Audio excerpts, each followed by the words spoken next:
Faut-il parler de main tendue du pouvoir en Éthiopie? 6 mois après la fin de l'état d'urgence, plus de 500 prisonniers viennent d'être libérés.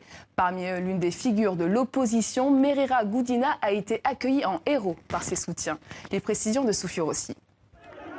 Il croupissait dans les geôles éthiopiennes depuis plus d'1 an, inculpé pour incitation aux émeutes, accusé d'avoir préparé un coup d'État.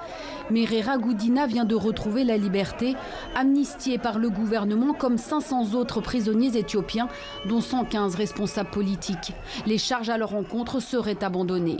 La foule venue en nombre salue la libération du leader du peuple Oromo, président du Congrès fédéraliste Oromo, pour qui le combat continue. Nous continuerons notre lutte pour notre peuple de manière pacifique et légale. Nous demandons également au gouvernement de libérer d'autres prisonniers pour qu'ils puissent se joindre à nous.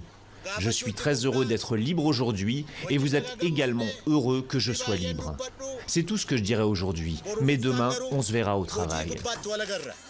Merera Gudina avait été arrêté suite à son intervention devant le Parlement européen, au cours de laquelle il dénonçait l'état d'urgence en Éthiopie. Entre 2015 et 2016, une vague de manifestations antigouvernementales sans précédent touche les régions Oromo et Amhara. Le gouvernement réprime dans le sang, arrête massivement et instaure l'état d'urgence. Aujourd'hui, le gouvernement se dit prêt à écouter l'opposition. Merera Gudina attend de voir. Le gouvernement dit qu'il veut ouvrir la voie à un consensus national pour la réconciliation nationale. C'est ce que déclarent des médias gouvernementaux. Mais cette libération est l'arbre qui cache la forêt. Les organisations de défense des droits de l'homme appellent à relâcher les autres prisonniers de conscience, dénoncent la répression systématique de toute forme de contestation et la restriction de l'accès à l'information.